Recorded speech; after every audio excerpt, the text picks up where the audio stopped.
The second half of Chapter 1 in your textbook is devoted to one concept, what they call Concept 3.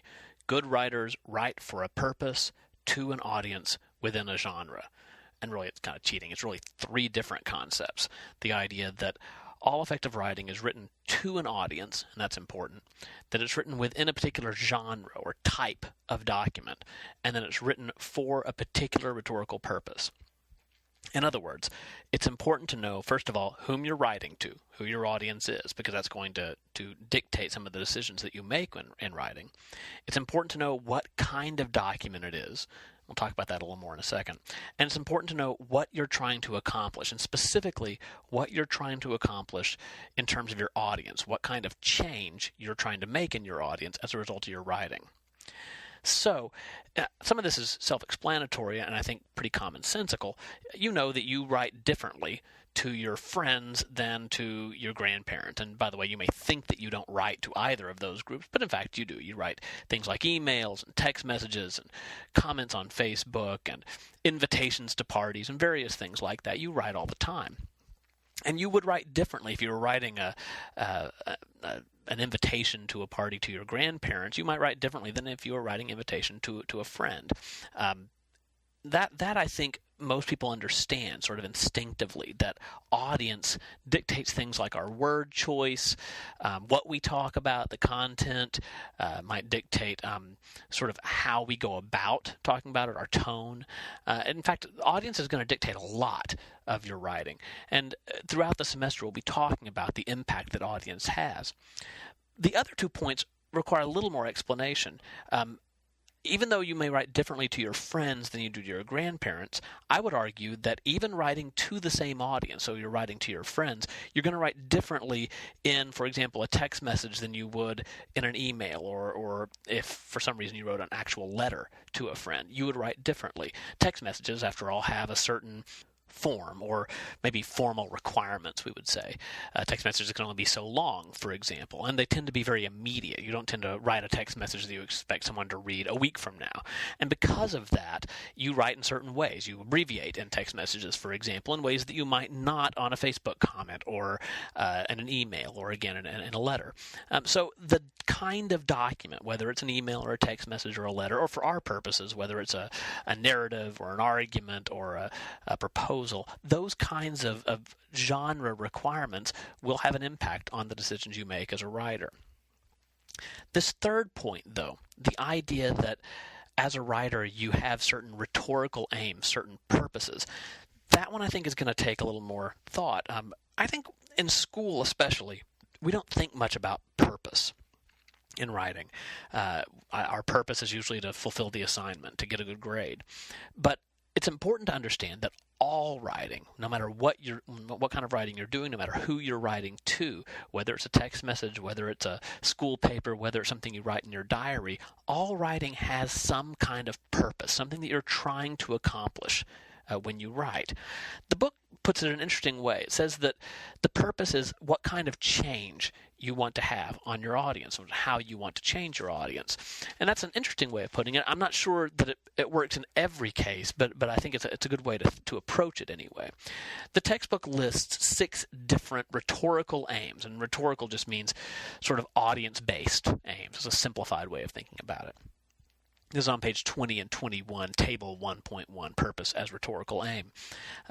Don't get bogged down in the terminology here, but we are going to look at these 6 different categories of purposes. And I'm going to tell you right now, they're sometimes overgeneralized. Some of these purposes sort of overlap. It's sometimes hard to tell whether you're fulfilling one purpose or the other. There may be some forms of writing that don't really fit in any of these rhetorical aims, but by and large, they do a pretty good job of explaining the different purposes that writers have when they sit down to a writing situation. The 6 aims that the textbook lists are, in this order: expressive writing, exploratory writing, informative writing, analytical writing, persuasive writing, and reflective writing. That's to say, writing that is trying to express something, writing that is trying to explore a subject, writing that is trying to inform the audience, writing that is trying to analyze some subject, writing that is trying to persuade an audience, or writing that is reflecting on previous experience. Now let's look at each of these in turn so that we understand more specifically what the textbook is getting at. And again, some of them are a little hard to understand, and just you're going to have to follow me as well as you can. If you have questions about these different categories after you finish listening to the lecture, just let me know. Although I'll say up front that it's not often important to understand exactly what aim you have. It is important to understand that you have an aim, though, and important to understand in some cases the differences between, let's say, expressive and informative writing. The first category that the textbook presents is expressive writing. And this is writing that is meant to share. You're trying to express. Express really means to press out, to push out of you. There's something that's inside you that you're trying to push out to the reader, to share with an audience. This can be expressing your point of view on something, expressing your feelings on something, even expressing, in some cases, what happened to you in the past, as long as you're also doing more than just saying, here's what happened, but rather, here's how I felt about it, here's how this affected me. So as you can already tell, narrative is often expressive. The book says things like blogs or personal websites, and sometimes those things are expressive. Sometimes blogs may be very different in form, but expressive writing is writing where you want the audience to understand how you feel about something or to see things from your perspective. In our first paper, Personal Narrative, expressive writing is likely to play a role. The second category is exploratory writing. This is one of the harder ones because it's a kind of writing that we don't do very often, or you probably haven't done very often in the past.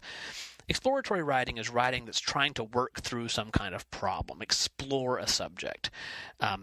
And in that way, exploratory writing, often the original audience of exploratory writing is you. In other words, when you write in exploratory way, the most common kinds of exploratory writing is writing that you're doing for your own purposes, trying to think about a subject. So if you've ever done brainstorming or cluster mapping, or sometimes it's called bubbling, where you're just trying to think about ideas and get ideas down on paper. Free writing is another form of exploratory writing, and we're going to do a little bit of that in this class, where you just sit down with a blank sheet of paper and write for 10 minutes to try to get ideas onto paper to have something to work with. That's exploratory writing. You don't really have a set destination in mind. You're just sort of thinking about subjects, dealing with different ideas. What's weird about it is that sometimes exploratory writing is written for an external audience. Sometimes you write exploratory writing after you've done some of this pre-writing stuff as a way of letting the reader see the different intellectual journey that you went on, so they can understand your thought processes, what led you to a particular conclusion. We're not going to do a lot of that in this class, but it is one form of writing that has a particular aim. The third category is informative writing, and luckily this one's a lot easier to understand. I think we all have a basic idea of what informative writing is. It's writing that informs an audience, that gives an audience information. But I will say sometimes the line between informative writing and other kinds of writing is hard to find. So expressive writing, if you're trying to get the audience to see something from your perspective or tell them how you felt, well, in some ways you're trying to inform them about how you felt.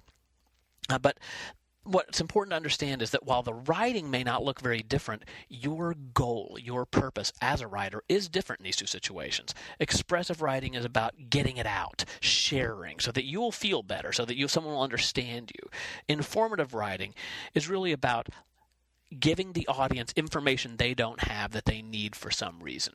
So when we talk about these different forms, try to keep that line between informative writing and these other kinds of writing clear if you can. The fourth category is analytical writing.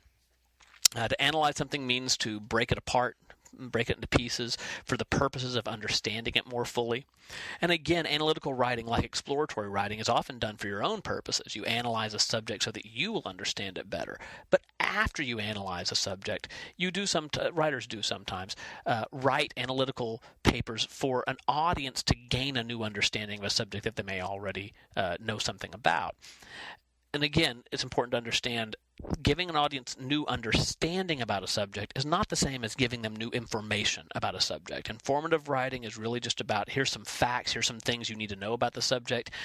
Analytical writing is about making the reader understand the subject, which is much fuller than just knowing about it. It's thinking about it and being able to sort of hold it in their hand in some ways, getting them to understand the subject in a different way than they did before.